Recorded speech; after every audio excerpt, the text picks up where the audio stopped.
Welcome back my channel future toppers. My name is Khushbu Rani.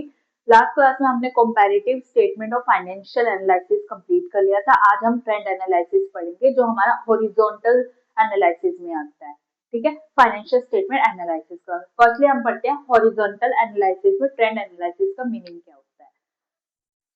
Trend analysis क्या होता है? Trend analysis is the valuation of company values and relationship of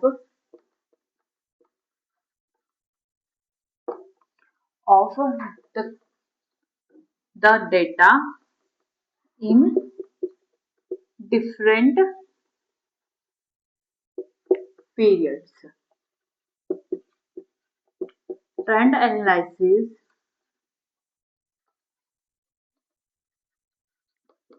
are based on many years of period to comparison.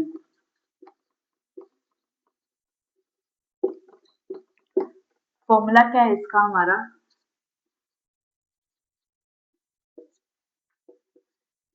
Current year upon में base year into 100।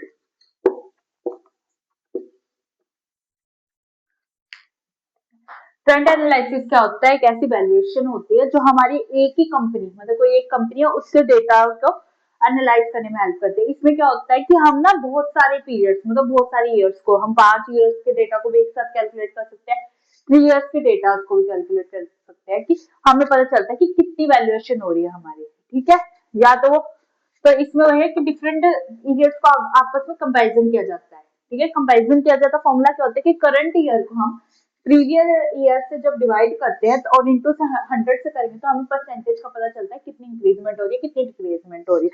Simply क्या याद रखना है कि जो ट्रेंड एनालिसिस है ना, डिफरेंट टाइप ऑफ पीरियड्स को लेके कैलकुलेट होता है। कम से कम जब भी हम ट्रेंड एनालिसिस कैलकुलेट करेंगे, कम से कम 3 ईयर्स तो हमें दिए होने चाहिए क्वेश्चन में। हाईएस्ट टू कितने भी जा सकते हैं, अगर किसी में 5 ईयर्स हो सकते हैं, 7 ईयर्स तक भी जा सकते हैं। मतलब कम से कम 3 ईयर्स से स्टार्ट होता है। इसमें 2 ईयर्स के बीच में कंपैरिजन नहीं होता है, इसमें डिफरेंट ईयर्स के ऊपर होता है, इसलिए हम इसमें 3 ईयर्स से लेकर स्टार्ट करेंगे। यह था हमारा मीनिंग की ट्रेंड एनालिसिस क्या होता है। अब हम इसका एक प्रैक्टिकल करेंगे, साथ में सोल्यूशन भी करेंगे कि कैसे इसको कैलकुलेट करना है। आई होप आपको ये मीनिंग क्लियर हुआ होगा कि ट्रेंड एनालिसिस होता क्या है।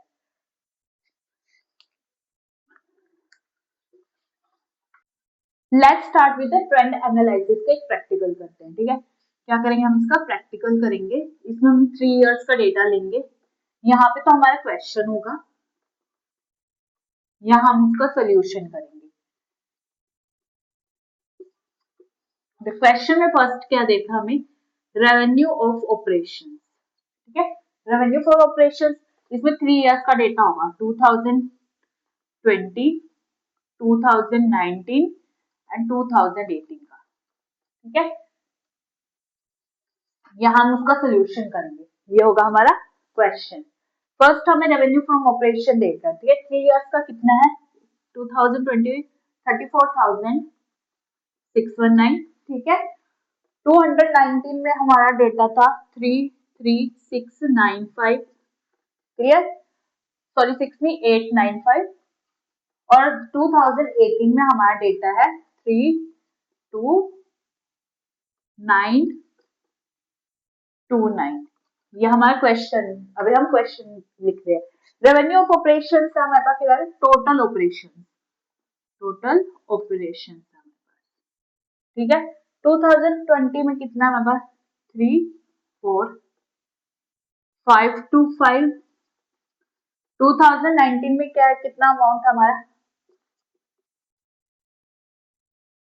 90। फिर कितना है? 31061। देखो, टोटल ऑपरेशन 2020 में हमारा डेटा है 34525, ठीक है। 2019 में डेटा है 31890 और 2018 में 31061, ये हमारा डेटा है। नेक्स्ट फिर हमारे पास क्वेश्चन में हम दिया cost of material, cost of material, ठीक है। 2018 में कॉस्ट ऑफ मटेरियल का कितना है 12491, ठीक है, और इसका है 11363 और इसका 11267, ठीक है, ये है। 2018 में 11,267 है, इसमें 11,363 है और करंट ईयर में 12,491 है, ठीक है। ये हमारा कॉस्ट ऑफ मटेरियल। फिर आता है परचेज ऑफ स्टॉक, हमारे पास परचेज ऑफ स्टॉक, कि स्टॉक के परचेज पे कितना अमाउंट है, ठीक है। तो परचेज ऑफ स्टॉक में हमारा जो है 3812 है, इसमें 4166 है और प्रीवियस फिर है हमारा 395, ठीक है। फिर हमारा परचेज ऑफ स्टॉक के बाद हमारा एम्प्लॉय बेनिफिट एक्सपेंस, एम्प्लॉयज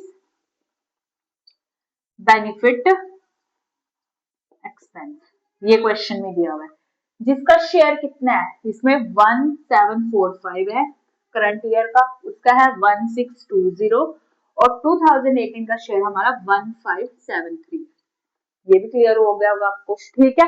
फिर क्वेश्चन में हमें दे क्या है फाइनेंस कॉस्ट, ये हमारा खर्चा होता है, फाइनेंस कॉस्ट, इसका शेयर देखना अब हमने, ठीक है। फाइनेंस कॉस्ट का करंट ईयर में कितना है, करंट ईयर में है 20, इसमें है 22 और इसमें गया हमारा शेयर 15, क्लियर। फिर हमने फाइनेंस को डेप्रिसिएशन को देखना, डेप्रिसिएशन, डेप्रिसिएशन देखना हमें, ठीक है, कि डेप्रिसिएशन का कितना अमाउंट है। इसमें हमारी कितनी है, देखो करंट ईयर में हमारी डेप्रिसिएशन कितनी है 478 जा रही है, ठीक है। उससे प्रीवियस ईयर में हमारी जा रही है 396, फिर हमारा शेयर जा रहा है 321 का। ये अभी हम क्वेश्चन कर रहे हैं, सोल्यूशन मैं आपको यहाँ पे बताऊंगी कि कैसे इसको कैलकुलेट करना है और कैसे इसकी कैलकुलेशन को सॉल्व करना है, कि फॉर्मूले में कैसे पुट करके हमने इनकी परसेंटेज निकाल के दिखाने। ट्रेंड एनालिसिस में क्या करते हैं कि हम प्रीवियस ईयर के डेटा को करंट ईयर के डेटा से परसेंटेज करके फॉर्म में निकालेगी, कितने परसेंट से हमें वो प्लस वो हुआ है प्रॉफिट या लॉस, वो परसेंटेज पता चलते हैं, हमें चेंजेस पता चलते हैं इसमें, ठीक है। अभी हम क्वेश्चन लिख रहे हैं, ठीक है। डेप्रिसिएशन का पता चल गया, फिर हमारे पास है टोटल एक्सपेंस, टोटल एक्सपेंसेस देखे हमें, ठीक है। करंट ईयर के खर्चे कितने हैं 27,747, ठीक है, और जो उससे प्रीवियस ईयर का खर्चा हमारे पास 26,261 है, ठीक है। फिर उसके बाद का खर्चा हमारे पास है 25648, क्लियर, ये हमारा। फिर टोटल एक्सपेंस के बाद लास्ट में हमारे पास प्रॉफिट एंड लॉस का शेयर है। ये सब करने के बाद फिर हम प्रॉफिट एंड लॉस नहीं निकालते हैं लास्ट में, ये ट्रांजेक्शन होगी हमारी। अब इनका हम प्रॉफिट एंड लॉस शेयर बताएंगे कितना इनमें आया लॉस शेयर, ठीक है। इसमें प्रॉफिट कितना हुआ था 5237 का, ठीक है। प्रीवियस ईयर में हमें प्रॉफिट हुआ था 4490 का और उससे प्रीवियस ईयर में हुआ था जो लास्ट ईयर में उसमें प्रॉफिट हुआ था 4137 का। ये हमारा पूरा क्वेश्चन है, ठीक है। ट्रेंड एनालिसिस में क्या होगा, आपको ऐसे डेटा दे दिया जाएगा पूरा, आपने उस डेटा को परसेंटेज फॉर्म में यहाँ दिखाना है, इसमें बताना है कि कितने परसेंट से इंक्रीजमेंट या डिक्रीजमेंट हो रही है। आप जैसे जैसे कि प्रीवियस ईयर से करंट ईयर में कितना इंक्रीज हो रहा है वो पता चलेगा हमें। और ध्यान रखना है जिस ईयर से हम उसको कैलकुलेट करेंगे ना वो परसेंटेज हमेशा 100 ही रहेगी, वो पूरा 100% ही जाएगा, उसमें कोई चेंज नहीं होगा। तो सिंपली जब हम सोल्यूशन करेंगे ना 2018 के सारे डेटा में 100% भर देंगे सिर्फ, और ये जो इन दो डेटा है इनकी परसेंटेज हम निकाल लेंगे, ठीक है। ये होता है ट्रेंड एनालिसिस। ट्रेंड एनालिसिस में हमारा क्वेश्चन है पूरा 3 ईयर्स का। देखिए रेवेन्यू ऑपरेशन का ये अमाउंट है तीनों की, 3 साल में इतने चेंजेस हुए हैं, टोटल ऑपरेशंस में इतना चेंज हुआ है, कॉस्ट ऑफ मटेरियल में इतना चेंज हो रहा है, ठीक है। परचेज ऑफ स्टॉक में इतना चेंज हो रहा है, ठीक है। एम्प्लॉयज बेनिफिट एक्सपेंसेस में इतने चेंजेस हो रहे हैं, फाइनेंस कॉस्ट इतनी आ रही है 3 साल में, डेप्रिसिएशन इतना हो रहा है, ठीक है। टोटल एक्सपेंसेस इतने हो रहे हैं और प्रॉफिट एंड लॉस इतने हो रहे हैं। ये हमें डेटा, आपको क्वेश्चन में ऐसे डेटा प्रोवाइड किया जाएगा, आपने इसका सोल्यूशन निकालना है परसेंटेज फॉर्म में। अब हम इसका सोल्यूशन करेंगे, ठीक है। सोल्यूशन कैसे करेंगे, सब सिंपली पहले वही आइटम्स लिखेंगे ऊपर, फिर वही ईयर्स 2020, पहले करंट ईयर आएगा, फिर उससे प्रीवियस ईयर को लेंगे, फिर बिल्कुल लास्ट वाला ईयर। देखो मैंने क्या बोला था कि हमने इसका फॉर्मूला क्या था, हमारे पास फॉर्मूला आपको याद होगा कि करंट ईयर, मैं यहां लिख देती हूँ एक बार, अपॉन में बेस ईयर इंटू 100। तो ध्यान रखना जब हम इस क्वेश्चन को सॉल्व करेंगे ना, तो बेस ईयर ना इन दोनों की कैलकुलेशन में यही रहेगा, इस एक को ही मानेंगे 2018 को। अगर आपके पास 5 इयर्स होते, आपको 2017 और 16 भी दे दिया होता, तो आप उसमें बेस ईयर 2016 को मान के चलते। उस 2016 के डेटा से आप इन चार, ये जो 4 इयर्स होंगे दिए होंगे आगे आपको, उनके परसेंटेज को कैलकुलेट करेंगे। हमने यहाँ 3 इयर्स का डेटा लिया, इससे 2018 हमारा बेस ईयर है, ये दोनों हमारे क्या बन गए, करंट ईयर। ठीक है, तो ये दोनों के डेटा को हम इसके बेस ईयर से माइनस, मतलब इसमें इसकी परसेंटेज कैसे निकलेगी, इसके डेटा को इससे डिवाइड करेंगे, फिर इंटू करेंगे 100 से, हमें पता चलेगा कितना। इसका कैसे करेंगे, इसके डेटा को लेंगे, इसको इसके डेटा से ही डिवाइड करेंगे, इंटू करेंगे 100 से। अब मैं आपको एक परसेंटेज निकाल के दिखाती हूँ कैसे कैलकुलेट करेंगे। देखो फर्स्ट क्या हमारे पास आइटम इसमें, रेवेन्यू ऑफ ऑपरेशन। ठीक है, रेवेन्यू ऑपरेशन के हम इसमें कैसे निकाल लेंगे, देखो ध्यान से देखना। फॉर्मूला क्या था हमारा, करंट ईयर अपॉन में बेस ईयर। तो ध्यान से देखना कैसे करेंगे। करंट ईयर हमारा कितना है अमाउंट, 34,619। देखो तो ऐसे करेंगे 34,619 अपॉन में प्रीवियस ईयर का कितना है 32,929। ठीक है, फिर इसको इंटू कर देंगे 100 से। जब आप इसको सॉल्व करोगे तो आपके पास कुछ ऐसा आएगा 1.05। सिर्फ इस अमाउंट को पहले सॉल्व करना है, ब्रैकेट वाले को। ठीक है, फिर आप इसको इंटू करेंगे जब 100 से, तो ये हमारा बन जाएगा 105%। ठीक है, ऐसे कैलकुलेट होगी। सिंपली इसमें क्या करना है, आपने परसेंटेज निकाली, इसे 100 से बाद में मल्टीप्लाई करना है, ये ध्यान रखना। पहले आपको इनको डिवाइड करना है आपस में, फिर डिवाइड करने पर हमारा आ रहा है 1.05। ठीक है, जब आप इसको 100 से मल्टीप्लाई करोगे तो आपका कितना बन जाएगा 105% की 5% से इंक्रीजमेंट हो रही है 2020 में। वो कैसे पता चल रहा है हमें, मैं आपको वो भी बताती हूँ। देखो मैंने क्या कहा था कि जो बेस ईयर होएगा ना वो हमारा 100% ही रहेगा, उसमें कोई परसेंटेज ही नहीं निकलेगी। सिंपली लिख दो कि ये 100% है। ठीक है, पता चल गया कि प्रीवियस ईयर से 2020 में हमें 5% की इंक्रीजमेंट हुई है, कि 5% से हमारी इंक्रीजमेंट हो रही है। ठीक है, ये आपको पता चल गया। सिंपली यहाँ पे क्या लिखा 105%। ठीक है, अब ऐसे 2019 का कैलकुलेट करेंगे। वो कैसे कैलकुलेट करेंगे, इसका करंट ईयर लेंगे 33,895, डिवाइड किससे करेंगे, इसी से 2080 वाले डेटा से 32,929। ठीक है, फिर इसको इंटू करेंगे 100 से। जब इन दोनों को आपस में कैलकुलेट कर रहे हैं तो हमारे पास आ रहा है 1.03। ठीक है, 1.03 1.03 आ जाता है, तो इसको हम किससे मल्टीप्लाई करेंगे 100 से, तो हमारा कितना बन रहा है 103%। हमें पता चल गया कि इसका 103% रेवेन्यू हुआ है। तो ऑब्वियस ही बात है, हमें इसमें क्या पता चल रहा है कितनी इंक्रीजमेंट हुई है। देखो सिंपली हमें क्वेश्चन में पता चल रहा है कि जो 2018 था, ये बात ध्यान रखें। देखो 2018 था उसमें 100% रेवेन्यू था। ठीक है, 2019 में हमारा 3% रेवेन्यू बढ़ गया था, और 2020 में हमारा कितना परसेंट बढ़ा 5%। ठीक है, ऐसे कैलकुलेट होगी। हमेशा ध्यान रखना है जब भी आप ट्रेंड एनालिसिस में कैलकुलेट करोगे, बेस ईयर जो रहेगा ना वो एक ही रहेगा, वो हमेशा पूरा 100% रहेगा। आगे इनकी कैलकुलेशन होगी। अब आई होप आपको इनकी कैलकुलेशन समझ आई होगी कैसे की थी हमने। करंट ईयर लिया 2020 से, करंट ईयर का अमाउंट लिया, उसको 2018 के इस अमाउंट से डिवाइड किया, फिर उसको 100 से मल्टीप्लाई किया, तो ये परसेंटेज आई।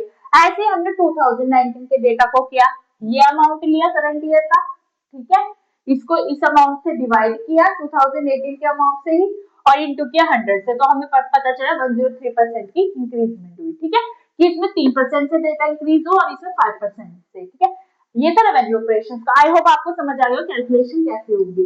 हम नेक्स्ट चलते हैं टोटल ऑपरेशंस पे। टोटल ऑपरेशंस देखो ये भी 100% रहेगा यहाँ पे। ठीक है, वैसे कैलकुलेट करेंगे, जब हम इनको आपस में कैलकुलेट करेंगे तो हमारे पास कितना आएगा, इसका 111% आएगा, ठीक है, और इसका आएगा 103%। देखो इससे हमें क्या पता कि जब हमने टोटल ऑपरेशंस करे हमारे पास इसमें, तो ये तो 100% ही था, बट यहाँ पे 3% से इंक्रीजमेंट हुई है, ठीक है, और आगे कितने परसेंट ज्यादा इंक्रीजमेंट होगी हमारी, 8%। जब हमने और आगे करंट ईयर में हमने डेटा डाला तो हमारा 8% एक्स्ट्रा इंक्रीजमेंट होगी, ठीक है। देखो क्योंकि यहाँ पे डेटा में भी उतनी इंक्रीजमेंट है, देखो देखो यहाँ पे ये 31061 था पास्ट ईयर में, 2018 में इसका डेटा 31890 हुआ, फिर देखो कितना होगा 2020 में 34525, सीधा 3000 से इंक्रीजमेंट दिखा रहा है ये, इसलिए इतना इसमें 111% आ गया, ठीक है। ये परसेंटेज आपको कैलकुलेट करनी आ गई, अगर नहीं आया मैं एक बार और आपको कैलकुलेट करके दिखा देती हूँ टोटल ऑपरेशन का कैसे आया। इसका जैसे 34525 करके हमने डेटा लिया, ठीक है, करंट ईयर का लिया, और बेस ईयर कौन सा है हमारा 2018, तो हमने इस अमाउंट से ये कितना है 31061 से डिवाइड किया इसको, और किससे मल्टीप्लाई किया इसको, इंटू किया हमने 100 से, ठीक है। जब हम इस अमाउंट से डिवाइड करते हैं तो हमारे पास आ रहा है 1.1, ठीक है, तो इसको जब हम 100 से मल्टीप्लाई करेंगे तो हमारे पास आ रहा है 111%। आई होप ये भी क्लियर होगी कैसे कैलकुलेट करेंगे। ऐसे 2019 का करेंगे, सिंपली 31890 डिवाइड बाई 31061 इंटू 100। जब इनको आपस में वो करते हैं तो हमारे पास क्या आता है 1.03, ठीक है, इसको हम 100 से मल्टीप्लाई कर रहे हैं तो हमारे पास आ रहा है 103%। ऐसे ही कैलकुलेट होगा, पूरा सेम प्रोसीजर यही चलेगा एंड तक, ठीक है। मैंने आपको दो बार समझा दिया कि हम इसको कैसे कैलकुलेट करेंगे। अगर इस कैलकुलेशन से रिलेटेड आपको कोई भी डाउट हो तो मुझे कमेंट सेक्शन में पूछना, मैं आपको इससे रिलेटेड छोटा सा शॉर्ट बनाकर बता दूंगी कि इसको कैसे कैलकुलेट करेंगे। Okay guys, let's start with question. आगे हम इसके सोल्यूशन से स्टार्ट करते हैं। नेक्स्ट, ये तो हमारे टोटल ऑपरेशन आ गए 111%, ठीक है। नेक्स्ट है परचेजेस। अब हमने cost of material, cost of material देखा, कॉस्ट ऑफ मटेरियल, और हमेशा याद रखना है जो बेस ईयर होगा ना वो 100% ही रहेगा, उसमें कोई चेंज नहीं होगा, चेंज सिर्फ प्रीवियस करंट ईयर्स में होगा, ये ध्यान रखना। कॉस्ट ऑफ मटेरियल कितना है देखो, जब हम 3812 को 3951 से मतलब 12,491 को जब हम 11,267 से डिवाइड कर रहे हैं तो हमारे पास आ रहा है 1.11, ठीक है, और उसको 100 से मल्टीप्लाई करने पर हमारे पास आ रहा है 311%, ठीक है। और जब हम 11,363 को 11,267 से डिवाइड कर रहे हैं तो हमारे पास क्या आ रहा है 1.01%, और उसको जब 100 से मल्टीप्लाई करें तो हमारे पास क्या हो रहा है ये 101% है, ठीक है। और सिंपली ये कितना रहेगा, ये तो 100 ही रहेगा, कोई चेंज ही नहीं है, ठीक है। ऐसे नेक्स्ट क्या आता है purchase of stock, purchase of stock, इसकी कैलकुलेशन होगी। जब परचेज ऑफ स्टॉक को कैलकुलेट करेंगे तो ये आएगा हमारे पास 96%, ये तब कैसे होगा, ये हमारे पास है 0.96, ठीक है। जब हम इस अमाउंट से डिवाइड कर रहे हैं और इंटू कर रहे हैं 100 से तो हमारे पास आ रहा है 0.96, इसको जब 100 से मल्टीप्लाई करेंगे तो हमारे पास कितना बन जाएगा ये 96%, ठीक है। ऐसे 2019 का करेंगे हम। 2019 में क्या करेंगे, इस अमाउंट को इस अमाउंट से क्या करेंगे डिवाइड कर देंगे, ठीक है। जब हम इस अमाउंट को इस अमाउंट से डिवाइड करेंगे, ठीक है, इस अमाउंट से डिवाइड करेंगे तो हमारे पास क्या आएगा, हमारे पास आएगा 1.05%, कितना आएगा 1.05%। तो इसको सिंपली क्या करेंगे 100 से जब आप मल्टीप्लाई कर दोगे पॉइंट को, जब आप 1.05 को जब 100 से मल्टीप्लाई करोगे तो पॉइंट तो हट जाता है, तो ये सिंपली क्या बन जाएगा हमारा 105%, और ये कितना रहेगा, ये डेटा हमेशा 100% रहेगा, ये ध्यान रखना है। मैं तो ये ध्यान रखना है कहीं इसमें आप, क्योंकि ये तो आप कैलकुलेट कर लोगे, यहाँ पे इश्यू ना क्रिएट हो जाए, ये 100% ही रहेगा, इसमें कोई चेंज नहीं, क्योंकि हम ट्रेंड कर रहे हैं। ट्रेंड में अगर हम जिसको बेस मान रहे हो उसकी कैलकुलेशन कैसे करोगे आप, वो तो 100% ही मान के चलोगे ना, तो इसलिए इसको 100% ही मान के चलना है। नेक्स्ट फिर एम्प्लॉइज बेनिफिट आ रहा है, बेनिफिट, ठीक है। एम्प्लॉइज बेनिफिट में जब हम करते हैं 2020 का तो हमारे पास आ रहा है 1.11, ठीक है। जब इसको 100 से मल्टीप्लाई करेंगे तो कितना आएगा हमारे पास 111%। ठीक है। ऐसे ही अगर 2019 में कर रहे हैं तो हमारा डेटा हो रहा है 1.03। 100 से मल्टीप्लाई करोगे तो कितना आ रहा है 103%। और ये कितना रहेगा, ये पूरा 100% रहेगा, ये ध्यान रखना। ठीक है। फिर आता है हमारे पास फाइनेंस कॉस्ट। क्या आती है, फाइनेंस कॉस्ट। देखो फाइनेंस कॉस्ट में जब हम इसको इससे डिवाइड करते हैं, ठीक है, तो हमारे पास आ रहा है ये 1.33। ठीक है, कितना आ रहा है 1.33। आप करके भी देख सकते हो।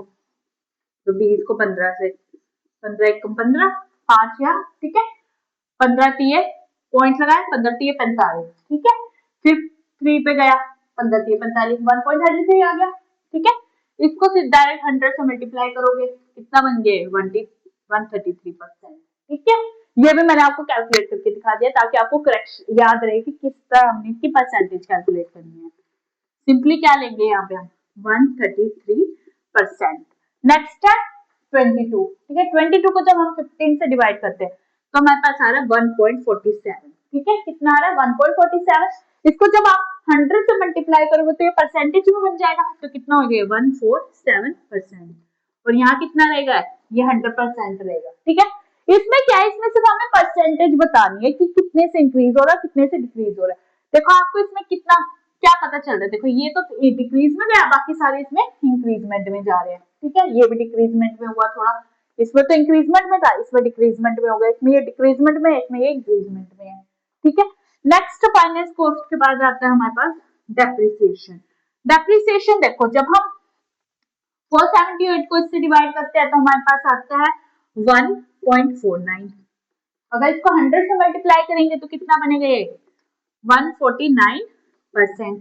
ऐसे ही 2019 का करेंगे तो 1.23 आ रहा है, 100 से मल्टीप्लाई करेंगे तो 123% आएगा, और ये कितना रहेगा, ये 100% रहेगा। ठीक है, ये हमने डेप्रिसिएशन। अब टोटल एक्सपेंसेस का देखना है, टोटल एक्सपेंस का कितना शेयर होगा। ठीक है, टोटल एक्सपेंस में हमारा कितना है, ये 1.08 आ रहा है, ये 1.02 आ रहा है। ठीक है, जब हम इस अमाउंट को इससे डिवाइड कर रहे हैं तो हमारे पास ये आ रहा है 1.08, और इस अमाउंट को जब इस अमाउंट से डिवाइड कर रहे हैं तो हमारे पास 1.02 आ रहा है। जब हम इनको 100 से मल्टीप्लाई कर देंगे तो हमारे पास कितने परसेंट बनेंगे, ये बनेगा 108%, ये 102% और ये 100% ही रहेगा। देखो ये तो हमारी पूरी रेशियोज बन गई। अब हमने प्रॉफिट एंड लॉस निकला है, देखो इनमें ट्रांजेक्शन करने के बाद फिर हमारा सिंपल प्रॉफिट एंड लॉस देखना लास्ट में। अब हमने इनकी भी रेशियो निकालनी है, हमें इससे पता चलेगा कितने परसेंट हमारा प्रॉफिट इंक्रीज हो रहा है इसमें या डिक्रीज हो रहा है। ठीक है, प्रॉफिट में क्या होता है ध्यान देना। ठीक है, जब हम इस प्रॉफिट को इससे डिवाइड कर रहे हैं तो हमारे पास कितना आ रहा है 1.27% से इंक्रीजमेंट हो रही है। जब हम इसको 100 से मल्टीप्लाई करेंगे तो ये कितना बन जाएगा 127%। ठीक है, 127%। ऐसे ही जब हम इसको इस अमाउंट से डिवाइड कर रहे हैं तो हमारे पास कितना आ रहा है 1.09% से इंक्रीजमेंट है, तो सिंपली कितना बन रहा है 109%, और ये कितना रहेगा 100%। ये ट्रेंड एनालिसिस का आपका क्वेश्चन यहाँ पे क्लियर कंप्लीट होता है। देखो ट्रेंड एनालिसिस में हमें क्या पता चलता है कि हमें इसमें पता चलता है कि हमारे डेटा में जो पिछले साल के जो डेटा थे उसमें जो हमारा बेस ईयर होता है उससे हमारे करंट ईयर में कितनी इंक्रीजमेंट हो रही है, कितनी डिक्रीजमेंट हो रही है। अब देखो आप चार्ट को ध्यान से देखना और समझना।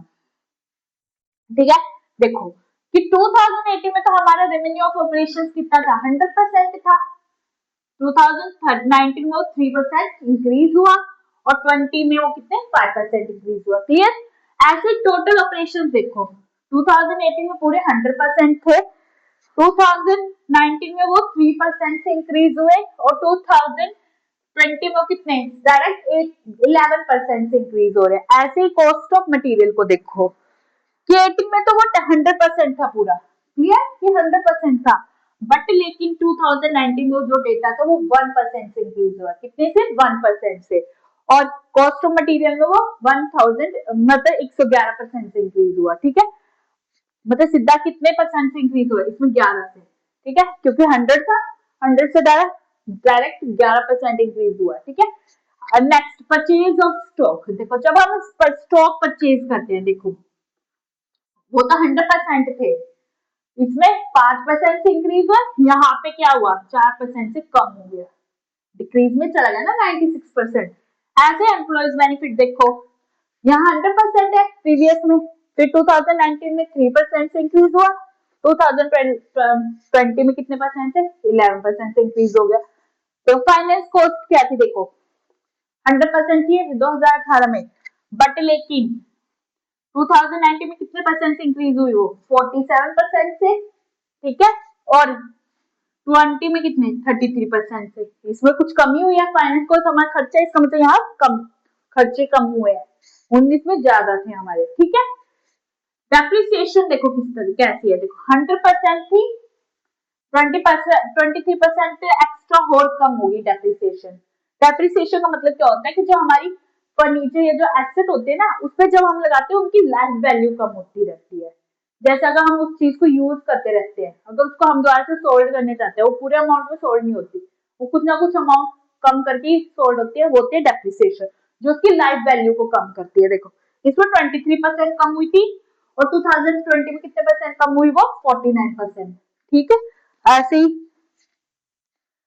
एक मिनट, अब देखो ये है टोटल एक्सपेंसेस, क्या है टोटल एक्सपेंसेस, 2018 में हमारे पूरे 100% थे, बाद में हमारे 2% से खर्चे बच गए, बढ़ गए, और 2020 में कितने से 8% से बढ़े, ठीक है। ये तो हमारे वो थे।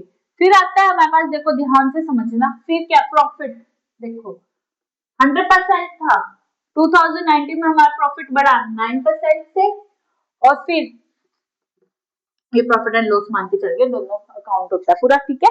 और 2020 में कितने से इंक्रीज हुआ, पूरे 27% से बढ़ा, ये हमारा ट्रेंड आंसर, इसमें हम परसेंटेज फॉर्म में निकालते हैं, इसमें हमारा ये न्यूमेरिकल व्यू बन जाता है पूरा कि हमने इसमें फ्रैक्शंस दिए है, ठीक है। ये हमारा ट्रेंड एनालिसिस था, ये क्वेश्चन यहाँ पे आपको, आई होप आपको समझ आया होगा।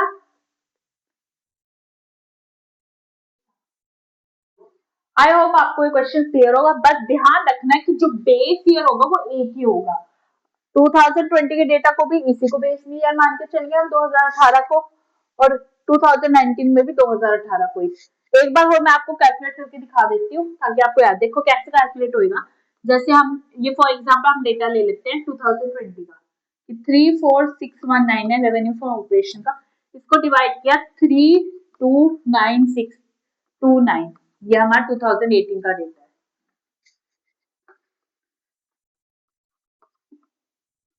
929, ठीक है। इंटू करना है, पहले इसको सॉल्व करोगे फिर इसको 100 से इंटू करेंगे, जब हम इसको सॉल्व करते हैं तो हमारे पास आता है 1.05, ठीक है। तो इसको जब हमने 100 से मल्टीप्लाई किया तो हमारे पास बनता है 105%, ये ध्यान रखना, ऐसे कैलकुलेशन है। ये 2019 का भी कैसे कैलकुलेट करती हूँ वो भी मैं आपको एक बार दोबारा से बता देती हूँ। ये 2019 का डेटा है 33895, इसको डिवाइड करोगे आप 2018 के डेटा से ही इंटू 100, ऐसे ही इसको काट करोगे तो 1.03 आएगा, उसको 100 से मल्टीप्लाई फिर करोगे तो ये 103% बन जाएगा, ये ऐसे कैलकुलेट होगी। ये ध्यान रखना, ये हमारा 3 इयर्स का डेटा था, अगर आपके पास 5 इयर्स का आ जाए और 2016 दे रखा हो तो 2016 को मान के चलोगे, फिर 3 से मतलब इन सभी डेटाओं को, जो भी 4 साल के जो डेटा होंगे उनको 2016 के डेटा से ही डिवाइड करके कैलकुलेट करके दिखाओगे परसेंटेज को, ये होता है ट्रेंड एनालिसिस। इजी मेथड है, कोई टफ मेथड नहीं है, बस एक बार थोड़ा फॉर्मूला आपको क्लियर होना चाहिए। फॉर्मूला में सिंपली क्या है, करंट ईयर अपॉन में base year into 100, base year एक ही रहता है, और हमेशा याद रखना कि जब परसेंटेज कैलकुलेट करोगे तो जो बेस ईयर होगा वो हमेशा पूरा 100% रहेगा, चेंजेस सिर्फ हमारे करंट ईयर्स में होंगे, ठीक है। आई होप आपको ये क्वेश्चन क्लियर हुआ होगा, ठीक है। अगर अगर आपको इससे रिलेटेड कोई डाउट है मुझे कमेंट सेक्शन में पूछा मत भूले, ठीक है। Thank you very much. Like, share, comment my video. Thank you very much. Bye bye.